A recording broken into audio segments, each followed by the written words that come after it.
सेहवन शरीफ के एलएस बचाओ बांध पर लगाया गया कट नाकाम हो गया। मंछर झील का सैलाबी पानी दरिया सिंध में खारिज ना हो सका। मजीद क्या सूरत हाल है ये बताएंगे नुमाइंदा दुनिया न्यूज़ आसिफ अली मेमन।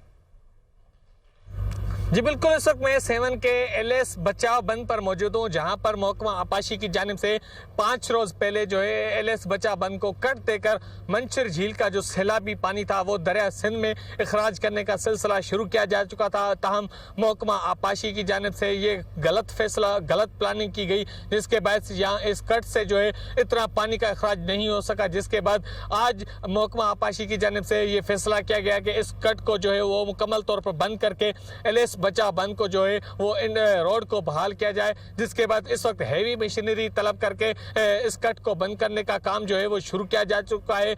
इस वक्त तक सेवन की 10 यूनियन काउंसिल में सैलाबी सूरत हाल है। मुख्तलिफ देहातों में इस वक्त भी सैलाबी पानी मौजूद है जो दरिया सिंध में खारिज किया जा रहा था। ताहम महकमा आपाशी की जानिब से इस कट को जो है वो मुकम्मल तौर पर बंद किया जा रहा है। जिसके बाद भानसेबाज शहर और टल्टी शहर का जो सेवन से ज़मीनी राब्ता है वो बहाल होने का सिलसिला शुरू हो जाएगा। उम्मीद जाहिर की जा रही है कि 1 से 2 रोज के दरमियान जो भानसेबाद और टल्टी शहर का जमीनी राब्ता है वो सेवन शहर से बहाल हो जाएगा।